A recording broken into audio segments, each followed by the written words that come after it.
play tonight. And a steal. Miller retreats to the three-point line. Weber imploring the crowd. Kenny Smith hitting the three.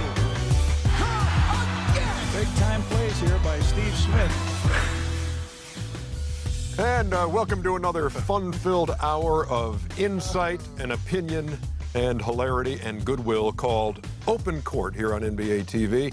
The esteemed panel, beginning up here to my far right, is Steve Smith, along with Steve Kerr, Chris Webber, Charles Barkley, Kenny the Jet Smith, Reggie Miller, and the one and only Shaquille O'Neal. Today we're talking about backcourts, and this is always something near and dear to your heart, Kenny, so I'll start with you. Okay. Best backcourt you ever played in, played against? Playing with Vernon Maxwell was great. I just thought that overall his personality was infectious on the court, and his Mad Max persona. Infectious, but you didn't catch it. Oh yeah, you caught it. You needed to catch it, because at times I think, you know, you need to play with a guy. Charles was probably that guy on his team. I could see that, who elevates everybody's intensity in terms of the anger for the other team. And Vernon Maxwell was just that guy. He's going to talk to you. He's going to talk to them. He's going to talk to the bench. I mean, he takes a shot and he tell the bench, catch me because I'm falling in.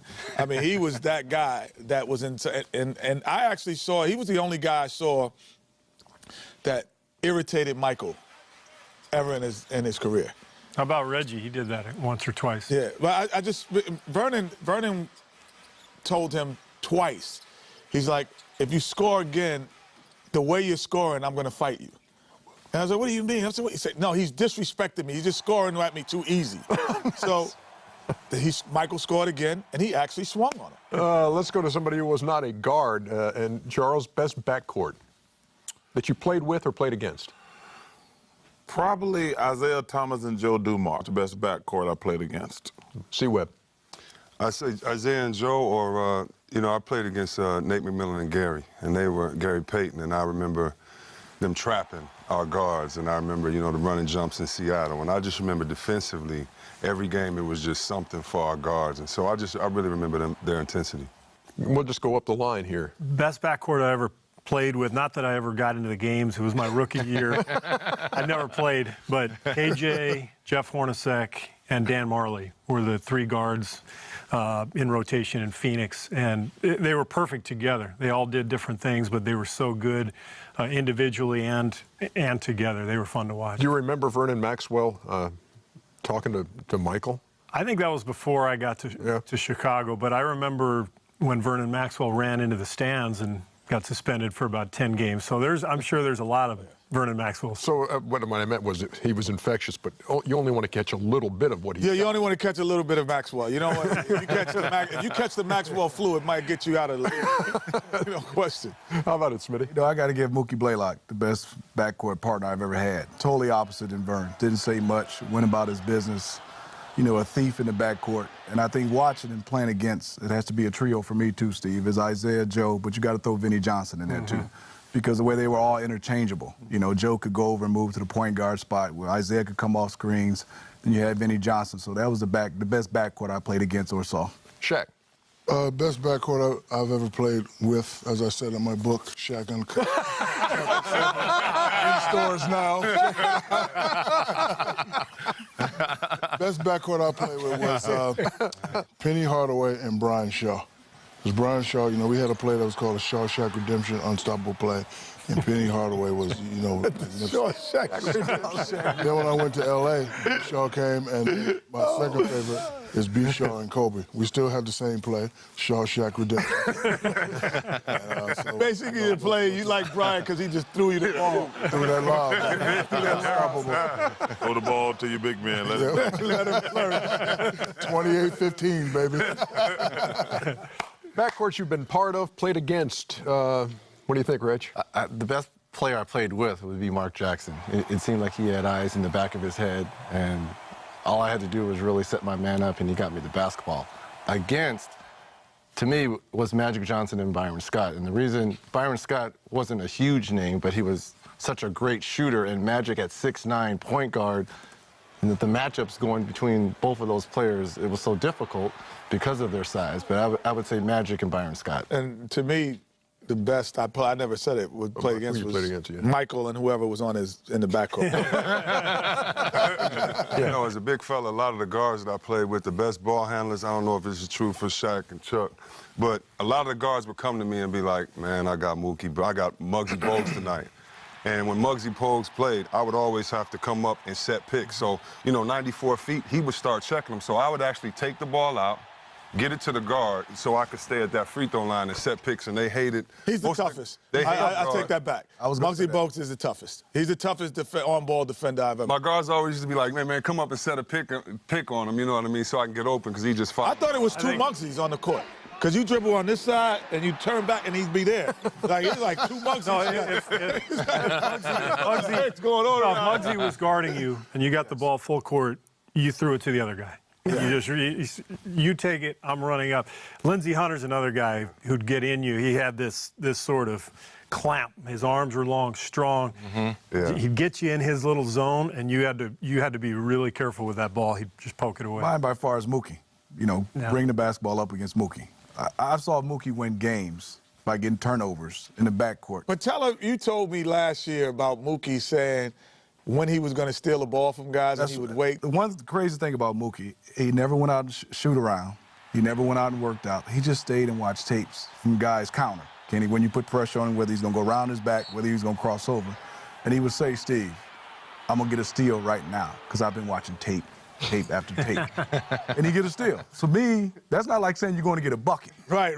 Saying you're going to get a steal. You can go get a steal when you want to, by far, is Mookie. Who did the best job at getting you the ball where you wanted it? That's a great question, Ernie. Well, that's why you asked me. Let me give you a great answer. And we'll be right back. He can't say the guy who's the best player at the position with him. Probably Hersey Hawkins did a fantastic job of getting me the ball where I wanted it. But actually, it's up to me to get the ball. You know, I hate when you're watching a game and the big guy hangs the guard out to dry. Because, like, when you lock the guy, you're supposed to give the guy a target. If he's supposed to throw it in that area, but if you let him come around and get the ball because you don't lock him up good, that's not on the point guard. But Hersey Hawkins, he says, if I throw this ball, I said, dude, I got this guy. You throw the ball where I got my hand at. Describe you and Mike Bibby in Sacramento. Yeah, it was just trust. You know, Mike and I, we had a relationship where we worked out in the summer, and we knew our offense was, you got the ball in certain places, so it wasn't too much trickery. You know, you practiced in the same spots. And with Mike, we just, you know, he would come off the pick and roll or a handoff from me, because that's what coaches wanted me to do. And he would go up, and I could tell he wasn't going to shoot it, and I needed to be ready. He was going to get it back to me. Or, you know, just the fact that he would say, you know, this time Fish is playing it this way, hand it off to me, I'm going to keep going. Can I put you on the spot? Yeah. Jason Williams or Mike Bibby? I'd have to say Mike Bibby. Stop it. Only reason why Stop it. I just want to know. Stop it. Because Here we go. I'm going to say this. To me, watching you, it was Jason Williams. Thank you. Because if it wasn't Jason Williams, there would be no Mike Bibby.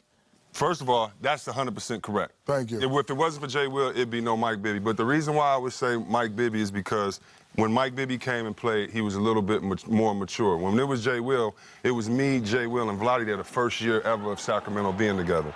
You know, forming this identity, and too much pressure on Jay Will, because Jay Will can play. And the stuff he did with Pat Riley and Shaq, he could do with us, but he would get criticized if this went out of bounds, or if, like you said, if the receiver didn't catch the pass. So I think it was unfair for Jay Will to be in that position that young. I don't think he was ready for it necessarily.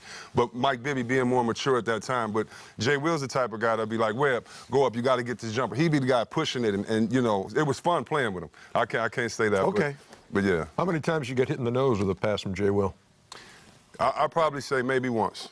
Oh, that's all it took. Yeah, maybe, yeah. No, funny story. The first day of practice, I came to practice, and I didn't want to be in Sacramento. I didn't want to, had to go in the room, talk to Vladdy and Jason. And Vladdy's like, I'm telling you, this kid Jason's pretty good. My brother called me. He's like, I'm telling you, Jason's good. Jason came down the fast break. You know, Shaq did something where he bounces it and hit it with his elbow directly to Vladdy, hit Vladdy in the face, wide open. I was like, this is gonna be fun. So Jay Will got the game, trust me. It's just he came in very young though. That's so you knew about that. Was that in the book, Shaq Yes. Uncut? Chapter 9, page 172. Ernie, can I just mention one guy's name who I think is one of the most underrated players of our era, who nobody ever talks about anymore, is Mark Price.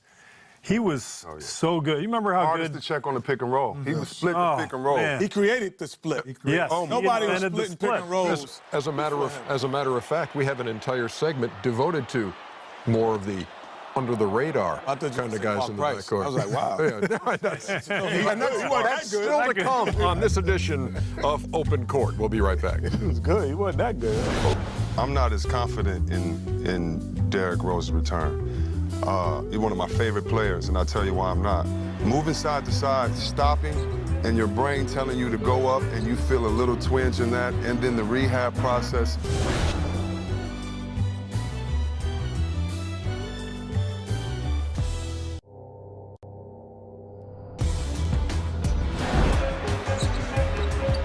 Rose came down bad on his left foot.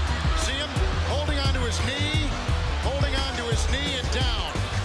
Welcome back to Open Court. There may be no highlight or video clip that former players want to see less than the one you just saw right there of Derrick Rose, first game of the playoffs, blowing out his left knee, torn ACL. Reggie, when you saw that happen, when you watch something like that, what's hitting you in the gut? Well, Kevin and I actually called that game when he went down, and when it first happened, we were saying to ourselves off camera, because the Bulls were up, was Coach Tom Thibodeau going to take out the starters and rest them? But as you know, in a playoff game and situation, you guys want to send statements to team that they have no chance of coming back.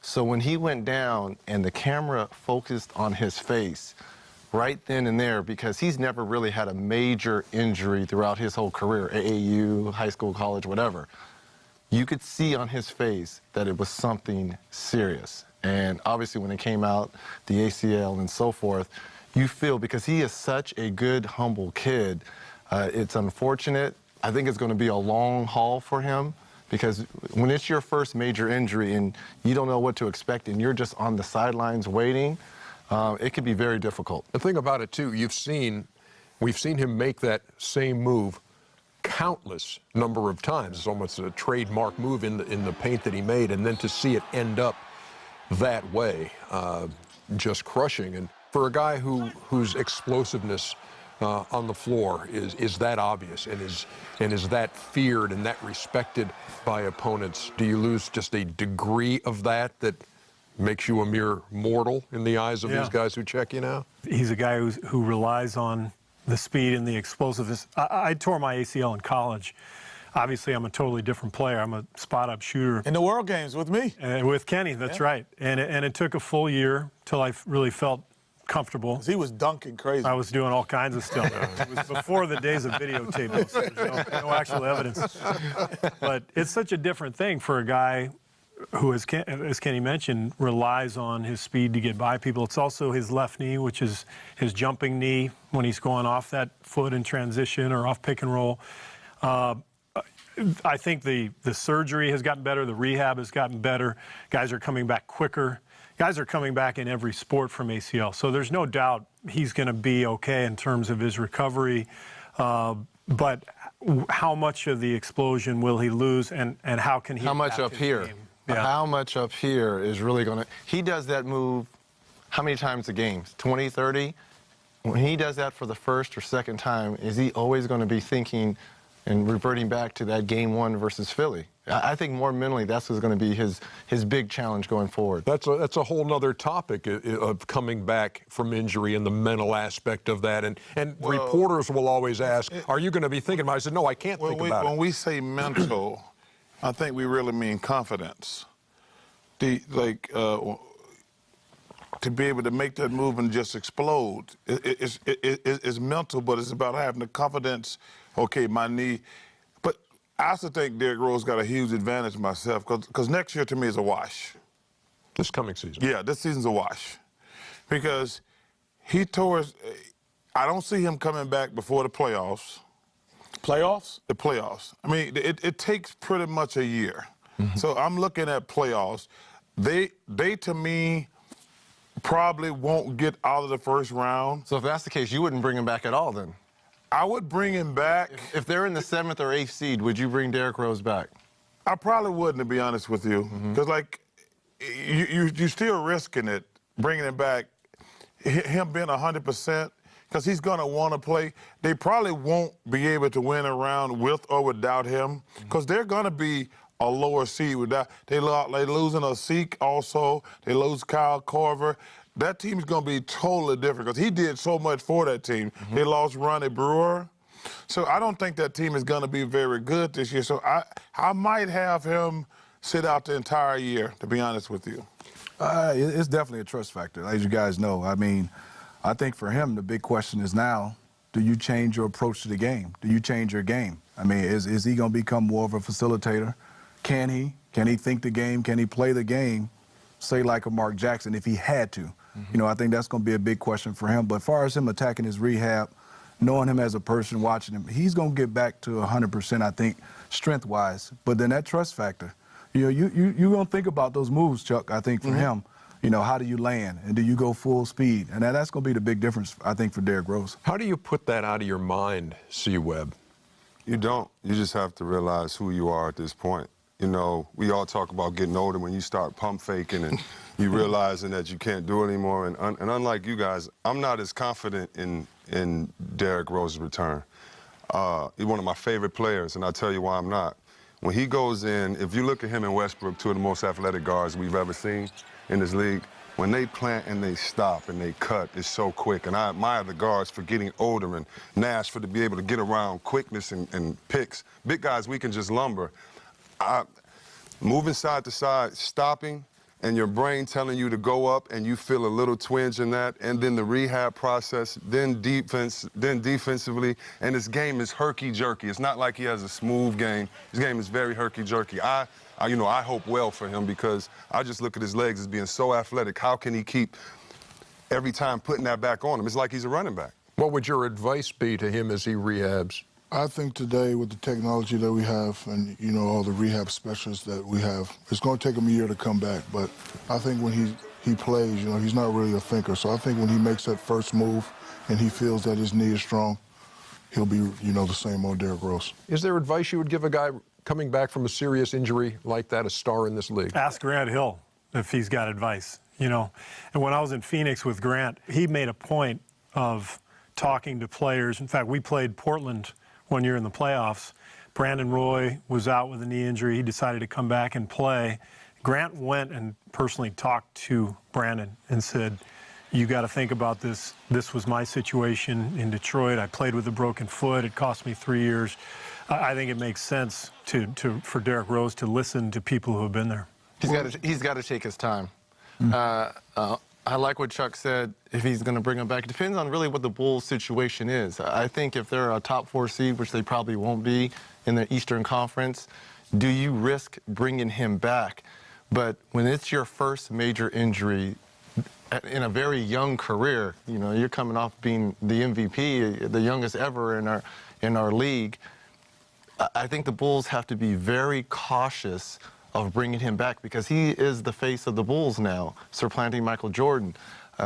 So you got to be very careful bringing him back and putting him on the court. The Bulls have to be careful, but Derrick Rose, like he's going to want to play. He's in the young stage of his career. He still thinks kryptonite doesn't bother him. Like, in his mind, he still feels that he's going to be the best guard in the league. So until that is proven differently, and he will attack the game probably when he comes back, like I'm still the best guy in the league.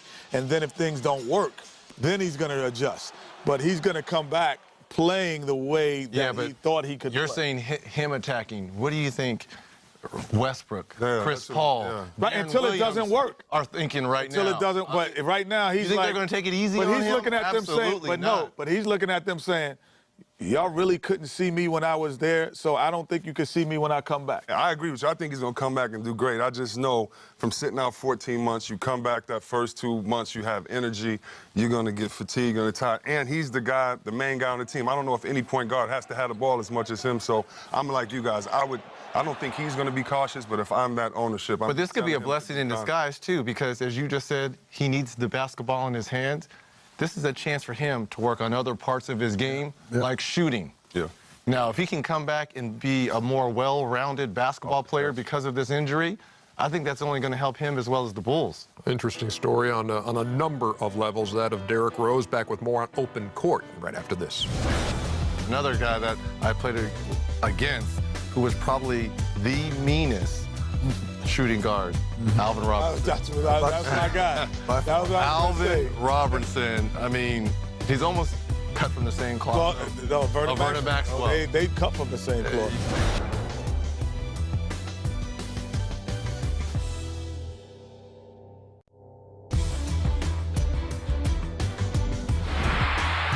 Try to keep it going. A 4-on-2, and Andrew Toney.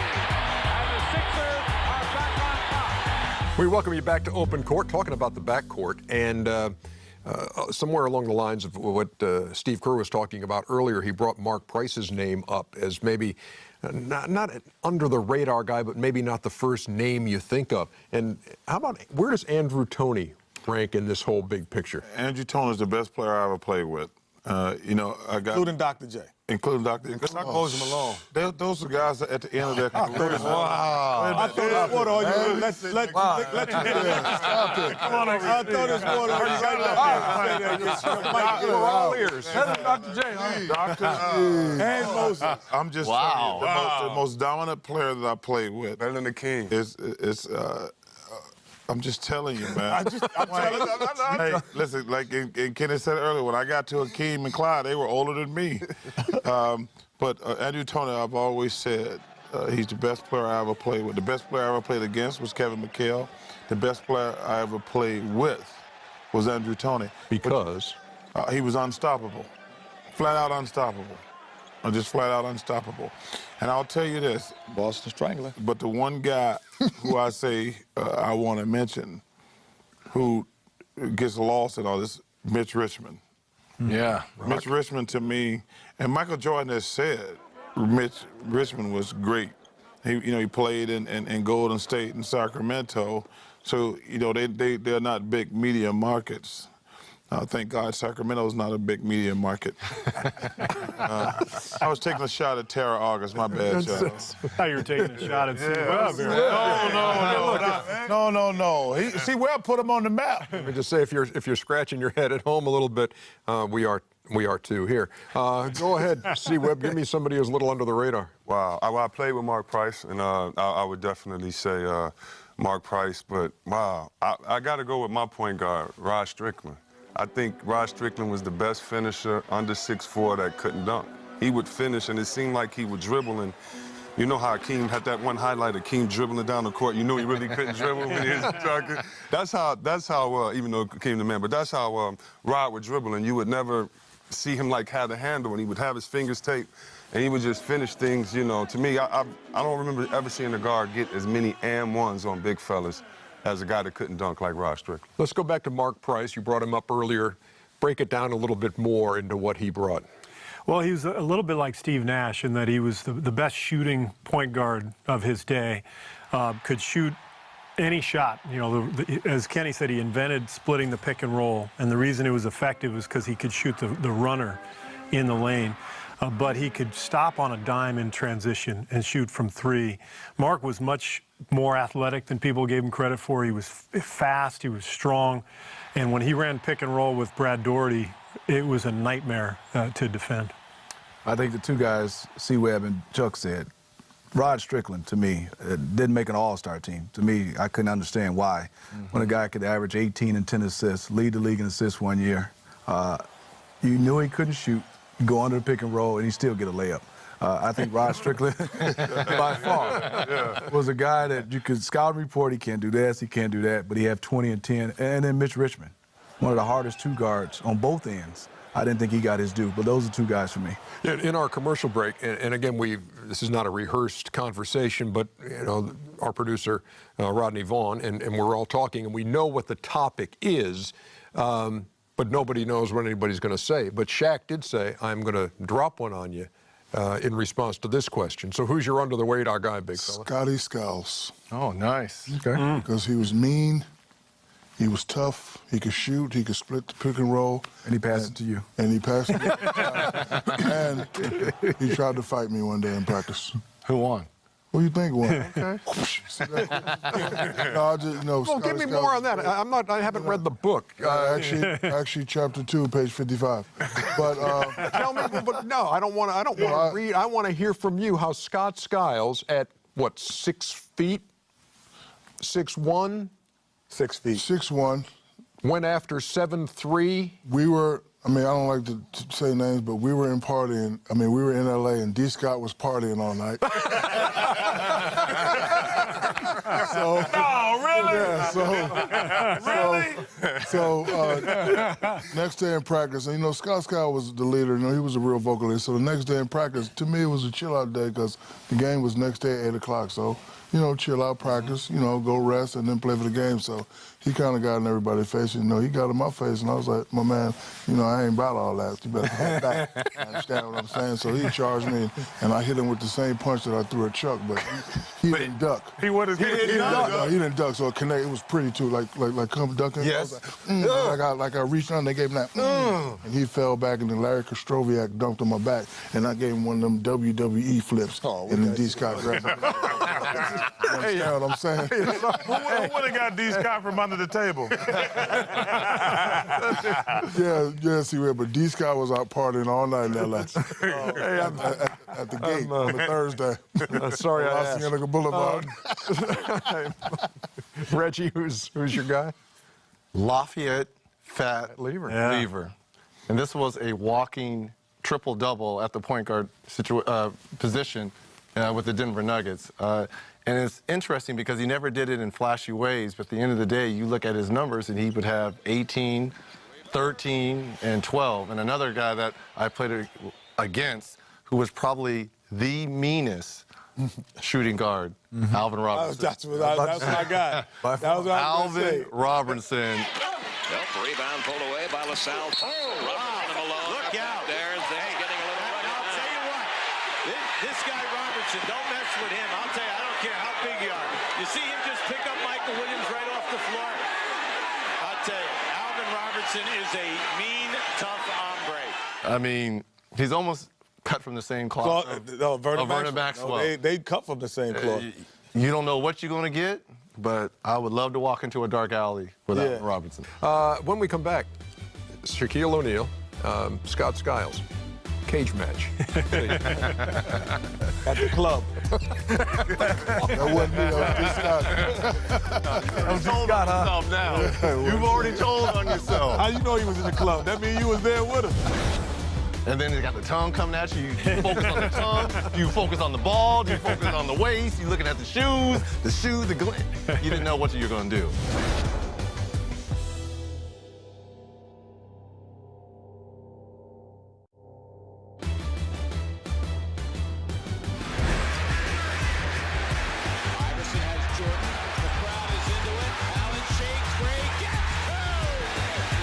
We're back on Open Court. Charles Barkley, Chris Webber, Steve Kerr, Steve Smith, Shaquille O'Neal, Reggie Miller, and Kenny the Jet Smith. Point guard with the best handle you ever saw, Smitty. Oh, that's a lot. Handles. Rayford Austin, Skip to my Lou. God, Sham God. Yeah, Sham God. Sham God. Without question. God, Sham God. By far. Those are the two guys. And both play for my brother Vince. But I'm just saying they did when they were young. Almost made it a show without Vince. I'm just saying, man. They both, but Sham God, like Ginobili does the move now. He probably perfected the best way. He throws the ball out with his right hand and grabs it with his left. But you all grew up calling that the Sham God. That's the Sham God. That was, and there wasn't a European move. He played at Providence? Played at Providence. I saw him play against Mike Bibby in the NCAA tournament. And when this was Mike Bibby and Miles Simon. They were the best backcourt in college basketball. He dismantled them. But the only thing, he did the sham guard move where he threw it out and poured it back, and they collided. Mm-hmm. It was the best move other than Kenny Anderson. Yep. Might have the other guy who played for my brother Vince again. Who had, I'm just saying, that had the best handles. It's the truth. It's the truth. I'm just saying, it's the truth. That had the best handles I've ever seen was those three guys. But Skip Malou. Skip wasn't. He was two different people. When he played in the NBA or he played in college, he wasn't Skip Malou. But when he went to, I told him, I said, if you ever brought the real Skip Malou to the NBA, you'd be the biggest endorsement in NBA history, because he still never really collided those worlds and Jason Williams collided those worlds better than he did. But he never brought what he did in Rucker Park and in he would have been traveling. You travel at Rucker Park. Man, but the stuff Putting the ball under your shirt and dribbling. He had some other things. That will not work in the NBA. He had some other things that does not work in the NBA. No, but he had some other things that were just unbelievable. Those three guys. I'm with you, Kenny. I saw Kenny Anderson with the Bobby Hurley move. Good, but it wasn't college. Sham God and Skip. I got a chance to play with Jay Will and God Sham God, and I've never seen anybody with handles like this, and I'm going to give Jay Will the nod. Over Sham God? Yes. I would see Jay Will. Yes. No. I would see Jay Will. Yeah. No. I would see Jay Will put 5-pound ankle weights on his. Oh, that Sham God do that. That was Jay Will did that in West Virginia. That's what Sham was doing. That's Sham God. Jay Will did that in West Virginia. Matter of fact, Jay Will got this move. Have you seen this? Now, that's the Sham God, you throw it out. You know how you come behind the back, Reggie? Mm-hmm. Jay Will got this. Yeah. Jay Will got, I'm going to fake Everybody it in New behind York the back. Man, come on, are you kidding me? Full speed? No, but You see he made Gary Payton. You see Gary Payton try to strip. Oh, remember that? Yeah.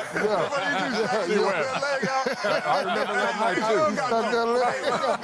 too. He was hard with handles. Okay. I'm going with two guys, really, that we all basically know that I've seen what they've done in real NBA games. One would be Isiah Thomas. And we all remember the highlight in the Boston Garden of him crossing over Danny Ainge, waiting, telling him to come up, hurry up, crossing him over again, and drilling a shot in front of his face. I'll give you Zeke. All right, and then the other one, look, it's the freak at 6'9". We all thought we could steal the ball from Magic Johnson. We all have guarded Magic Johnson, but no one could ever get the ball. His handle wasn't crazy, though.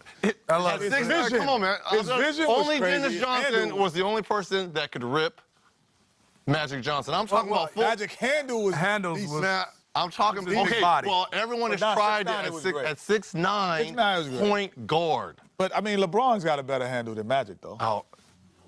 Are you kidding me? He don't have better vision. Are you kidding me? He's got a better handle. No way. You got a better handle. I'm going to say Tim Hardaway was another guy that played in the UTEP two-step. UTEP two-step. And Well, if you're going to bring him, you got to bring Pearl Washington because he stole the move for Pearl. But how didn't we say AI? Yeah, I was going to say.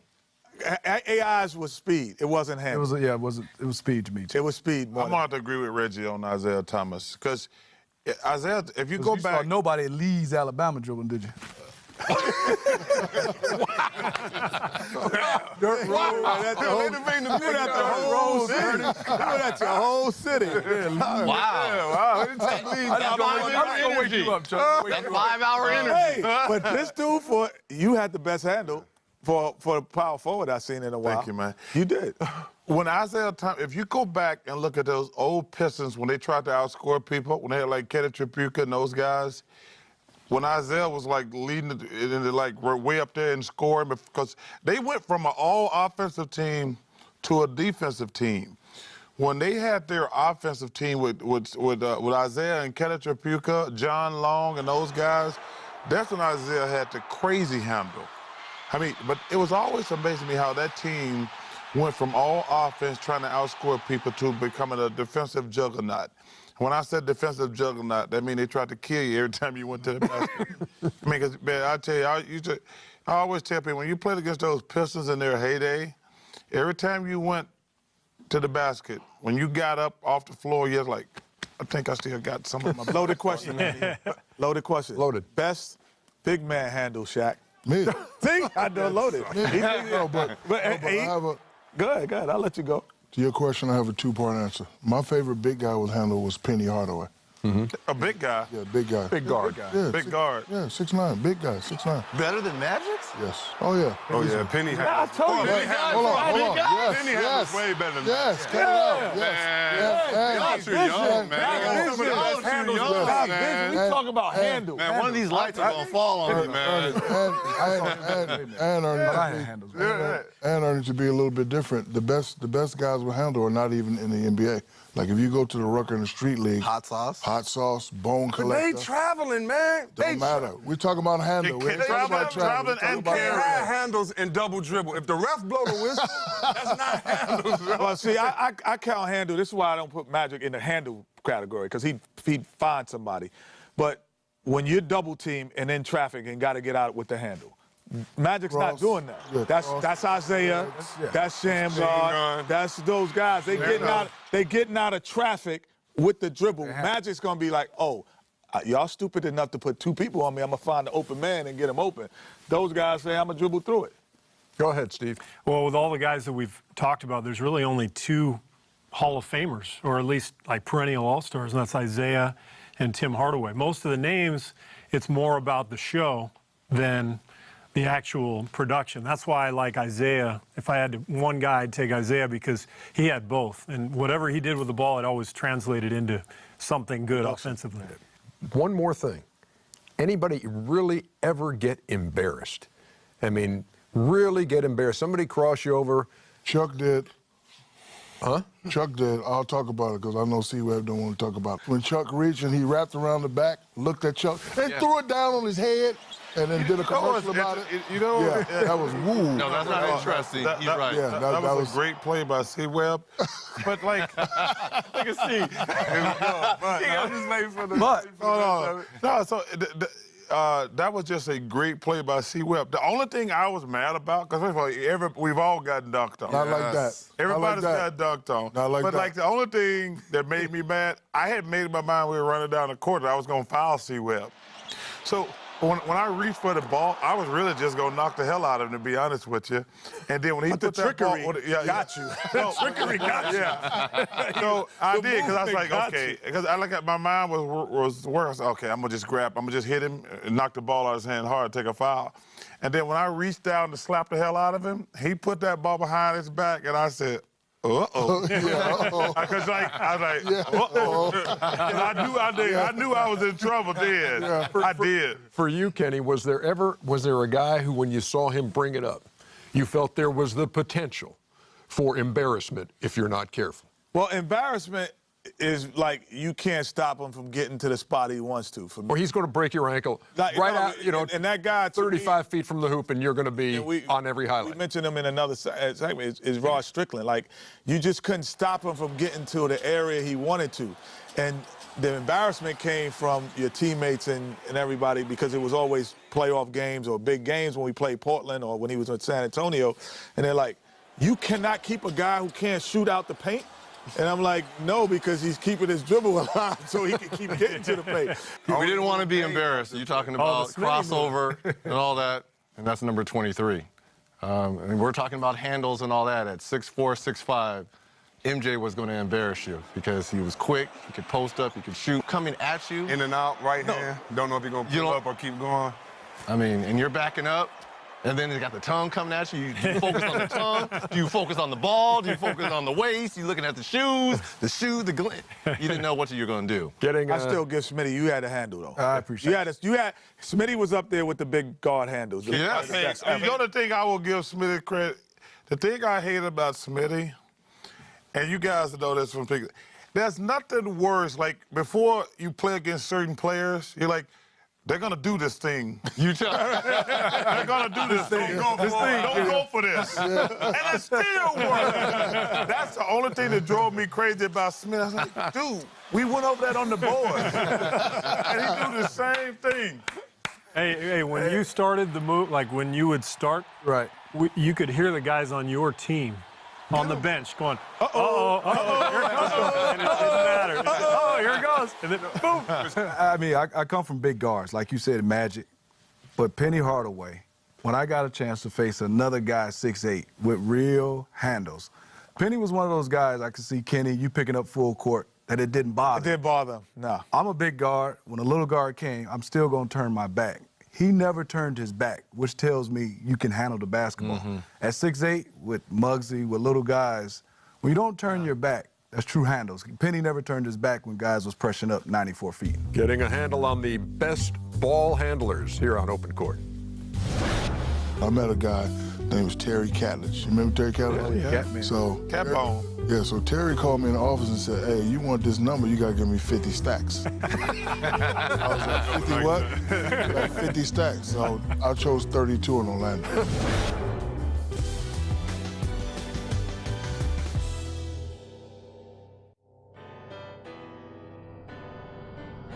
And for more, you can check us out on NBA.com. We welcome you back to Open Court, and I guess this is the numbers game. Explain to me numbers you have worn. I don't care if it's when you were first playing up until the NBA. Numbers you wore and why you wore them, Shaq. Well, I played for a lot of teams, so it's going to be a long answer. Oh, my God. Well, we want the Cliff Notes. We'll wait. Is that in here? If you had the Cliff Notes, you still fail the test. Is it in here? Well, Yes, listen, right there on that page. if you want to be, why don't you give us the numbers when you could play? That'll shorten the list. Strike 4. Was that after my 8th year when I passed you up? Oh, nice. Wow. Anyway, where were we? Anyway. Really? No, when I was growing up, I was a Patrick Ewing guy. Patrick was my guy. You know, I liked the way he played. He was mean. He was ferocious. He was my guy. So when I was in high school, I chose 33. LSU, 33. When I got drafted by Orlando, I also wanted 33, but I met a guy named was Terry Catledge. You remember Terry Catledge? Oh, yeah. Catman. So, Catbone. Yeah, so Terry called me in the office and said, hey, you want this number, you got to give me 50 stacks. I was like, 50 what? Like 50 stacks. So I chose 32 in Orlando. So when I left Orlando. You was a businessman first. Yeah, businessman. I'm like, I'm not paying you 50, I give you 20. He's like 50. So when I left Orlando and got traded to LA, 33 was the great Kareem Abdul-Jabbar. Couldn't do that. So I decided to go 34. Where'd I go after 34? Oh, Miami. When I got traded to Miami, Alonzo wore 33, and I didn't want people to forget about what he did in Miami, so I chose 32. Then when I went to the great Steve Kerr, what'd I wear? I wore 33. I wore 33 because Amari had 32, right? Or did I wear 32? I don't remember. Your career, I don't remember. It's a long career. I'm with you. The Cliff Notes would have been a terrible GM. He didn't remember. No, actually, you know what? My department. No, actually, you know what? I wore 32, and then when I got traded to Cleveland, I wore 33, and then when I went to Boston, before I got shot in the leg. See, I'm already saying it before you say it, Chuck. I decided to wear 36 because it was my 6th team, so I decided to wear 36. But if you had a choice, 33 was your number. Yes, 33 is my number. For Patrick. Okay. I got, my number's always been 34, and I just got it because that was the only number they had in high school. Really? It had no sentimental value. It was just the last number that was available. Briefly, you wore 32 for Magic. Well, you know, because Magic, I always tell people, Magic Johnson, Larry Bird, and Michael Jordan, we owe them a lot as an NBA family because I think those two guys, Magic and Bird, saved the NBA. And Michael took it to a whole nother level, so they made me a lot of money. So when Magic, when Magic announced he had HIV, I wanted to honor him, and Billy was kind enough to let me wear 32 for 1 year because it was already in the sky. Right. Or in the rafters. In the rafters. Do that again, Ernest.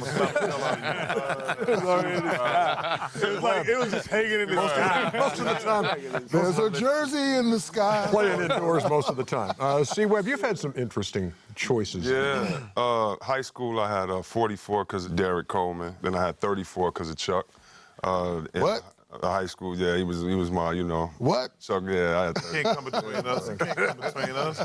But it's funny because I got a story just like you. So and Larry Johnson wore 4. My best friend Kevin wore 4. So I wanted to take that to the NBA. Big fellas was wearing big numbers. I wanted to wear a small number. But I get to Washington after being traded, and Scott Skiles says to me, I need $300,000 for this 4. Man, 300,000? And I wore number 2 that year. That's the only year I wore another number. But he hit me that year. I was like, you got robbed. Derek Catlett got robbed. I was like, yo, you know, you sure you're gonna do this? He was like, yeah, you give me a number. I was like, nah, that's cool. 300. Right, 300. Yeah, make sure. Okay, Scotty. Come on, but he had pictures of you too or something. I give you these pictures and this number. $300,000. These tapes. That bodes well for team chemistry. Exactly. Yeah. We won 13 games that year. You're up next, Steve. I was 24 in high school, and I asked for that when I got to Arizona in college, and it was taken. So I went with 25 because I had two high school teammates, a guy named Kevin Stewart, who played at USC, a guy named Leroy Smith, who went to Cal, and they both took 25. And so it was kind of a solidarity thing. We all three of us had 25 in college. Oh, that's so cute. That is so cute. You guys are ridiculous, man. That hurts. That hurts. Y'all get back to earrings too? Tattoos, actually. All right, Chet. Well, I had 30 my whole career except for 1 year in Atlanta for like 15 games. But 30 was Bernard King. I was from New York. The BK Broiler was getting 50 points back to back. He was that guy that everybody wanted to be like. And so 30 was my number because of Bernard King. 31 came from? Well, everyone assumes that 13 is the bad luck number. So it's very simple. I just wanted to flip it around. I'd been 31 since college and my whole pro career. Was Cheryl 31? Mm-hmm. Same. I don't know if same mentality. I don't know if that's her mentality. But did you have it because she had it as well? Did you even? We think wanted to about keep it in the family. Oh. A lot of. How about Daryl when he was with the Angels? Thank you. Did 31. Daryl Yeah, was 31. Yeah. So it's more of it's a family number. It's a family affair. It's a family number. Warm and He fuzzy might have kind been of a 32 segment for a here. year, but Really I think, nice. I think 31 kept him in the Miller family. Really nice. That's another edition of Open Court, and we'll see you again next time.